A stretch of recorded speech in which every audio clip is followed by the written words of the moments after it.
Di Jakarta itu paling gampang menguasai orang-orang dungu dengan agama. Jangankan Jakarta, se-Indonesia. Jualan paling laris, jualan agama. Menguasai orang-orang tolol, bodoh, pekok, goblok dengan agama. Sayang sekali, kalian yang mengaku-ngaku punya agama tidak menjaga marwah agama itu. Malah kalian bertepuk tangan. Ayo, aku dukung, takbir. Kita membutuh seorang pemimpin yang melawan arus. Karena ini sudah bagian daripada zona nyaman. Zona nyaman apa? Tikus-tikus birokrasi. Korupsi yang merajalela yang tidak akan ada habisnya. Bagaimana KPK mau menangkapin orang-orang yang korupsi? Jika di lingkaran itu sudah menjadi asas korupsi.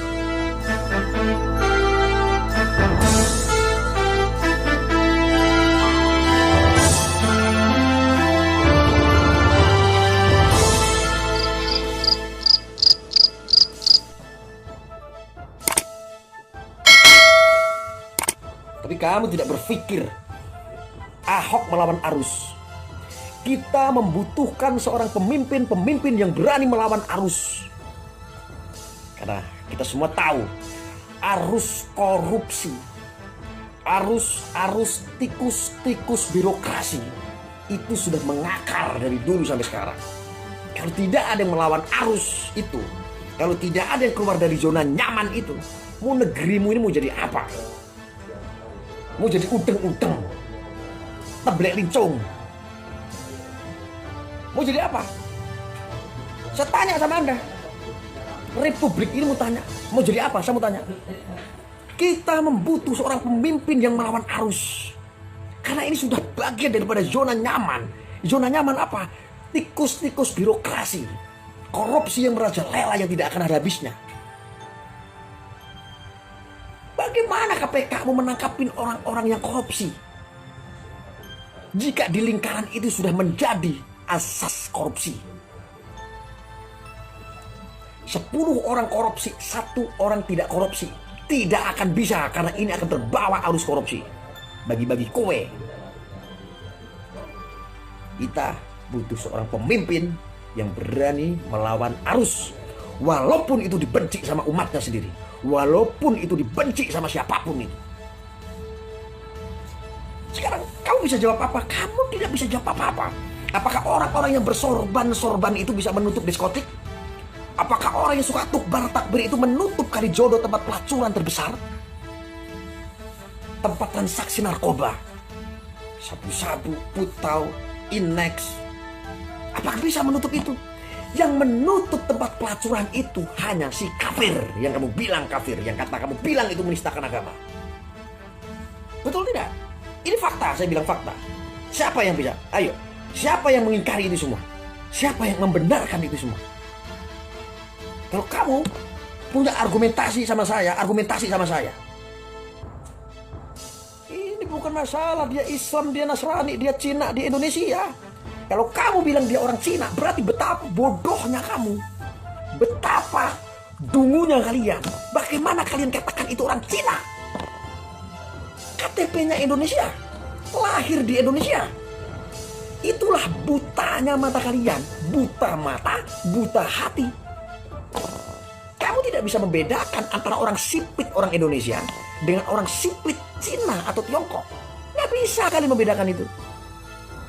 Kamu tidak bisa membedakan antara orang yang benar-benar kerja dengan orang yang hanya memanfaatkan jabatan pekerjaannya.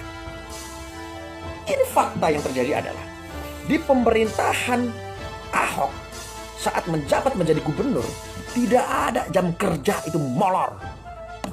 Kecuali kalau ada oknum-oknum pegawai ASN, pegawai Pemda yang berbuat seperti itu kena sidak, tanggung resikonya. Makanya semua disiplin, semua bekerja. Oknum-oknum yang tadinya uang itu dihambur-hamburkan masuk ke kantong pribadi, dari proyek segala macam yang ada di Pemkot atau di Pemda DKI, semuanya bisa rapi tertata dengan baik. Yang tadinya anggaran sekian triliun hanya dipakai anggaran setengah triliun. Masuk dana-dana masuk dari aset APBD DKI Masuknya sangat luar biasa. Akhirnya bisa mensupport untuk pembangunan, untuk membangun Jakarta yang begitu mewah, yang sungguh megah. Dan dari mana? Mengumpulkan hutang. Hutang yang mana? Kamu harus paham itu. Kenapa saya ingatkan seperti ini, kawan-kawan? Supaya lain kali kamu jangan salah pilih seorang pemimpin. Entah itu gubernur ataupun presiden. Karena itu sangat berpengaruh. Carilah seorang pemimpin yang berani melawan arus. Ini tidak lepas. Betapa dahsyatnya serangan-serangan ini akhirnya merujuk ke Jokowi. Jokowi disepak sana, disepak sini oleh tikus-tikus birokrasi, oleh orang-orang company yang mengatasnamakan. Senior lah, pejabat lah, jenderal lah. Intervensi datang ke sana kemari, kepentingannya dikunci semua oleh Jokowi. Jokowi dimusuhin di mana-mana. Jokowi sudah berusaha untuk melawan arus sampai detik ini. Semua berbalik begitu saja. Tuhan yang menggerakkan semua, Allah yang menggerakkan semua. Kalian pikir Jokowi adalah pantat Cina? Kau hina-hina kalau Jokowi presidenmu sendiri kau pikir penjilat Cina, penjilat Tiongkok katanya. Ngemis-ngemis sama Tiongkok. Apa yang terjadi sekarang? Natuna, permasalahan Natuna membukakan kepada mata dunia, kepada matamu sendiri, bahwa Jokowi tidak pernah main-main. Siap berperang dengan Cina hanya demi Natuna.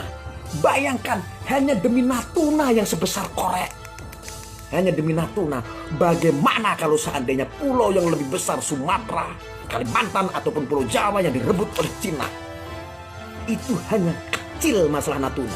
Dipertahankan agar tidak lepas dari kedaulatan negara kesatuan Republik Indonesia. Ingat, di pemerintahan sebelum-sebelumnya, setiap pemerintahan pasti lepas satu pulau. Beberapa pulau pasti lepas. Hanya di era Jokowi kedaulatan ini terjaga dengan baik.